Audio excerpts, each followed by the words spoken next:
Bonjour chers frères et sœurs de l'Église de l'Île-Jésus, nous sommes aujourd'hui le lundi 3 juillet 2023 et nous allons méditer ensemble Actes chapitre 10 versets 1 à 23. L'ouverture du royaume de Dieu s'est faite en étapes. Pierre a d'abord annoncé l'évangile aux Juifs à Jérusalem, ensuite il est allé avec Jean en Samarie pour que les croyants puissent recevoir le Saint-Esprit. En retournant à Jérusalem, Pierre et Jean annonçaient la parole du Seigneur dans tous les villages de Samarie qu'ils traversaient. Enfin, au chapitre 10, Dieu lui-même va ouvrir toutes les portes pour que la bonne nouvelle soit maintenant annoncée aux païens. Dieu va d'abord se servir de Corneille, un officier romain qui était pieux, qui adorait Dieu avec toute sa maison. Il était généreux envers les pauvres. À l'heure habituelle de la prière, c'est-à-dire à 3 heures de l'après-midi, Dieu lui donna une vision.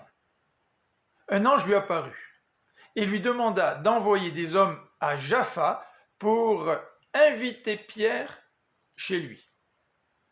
Corneille envoya donc 2 de ses serviteurs et un de ses soldats à Jaffa. Alors qu'ils étaient en chemin, Dieu va préparer Pierre. Dieu lui envoie une vision. Alors qu'il avait faim, Pierre vit une grande toile qui descendait du ciel. Elle contenait toutes sortes d'animaux.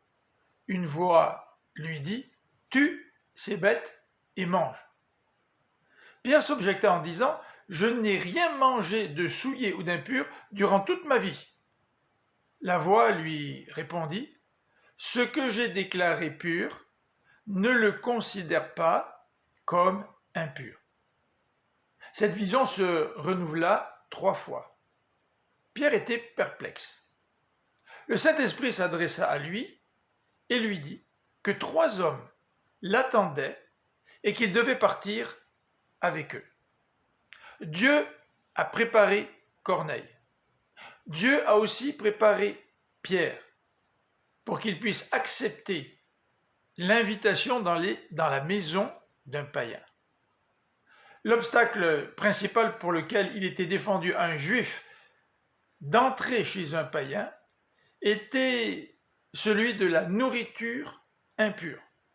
En lui disant « tue et mange », Dieu pousse Pierre à accepter l'invitation de Corneille. Non seulement Dieu a préparé Corneille, non seulement Dieu a envoyé une vision à Pierre, mais Dieu parle aussi à Pierre par le Saint-Esprit. Nous voyons donc Dieu à l'œuvre pour que l'évangile de la bonne nouvelle de Jésus-Christ puisse non seulement être présenté aux Juifs, mais aux Samaritains, mais aussi aux païens, afin que tout l'Empire romain puisse être touché par la prédication de l'évangile. Je vous souhaite une bonne fin de journée, que le Seigneur vous bénisse. À demain.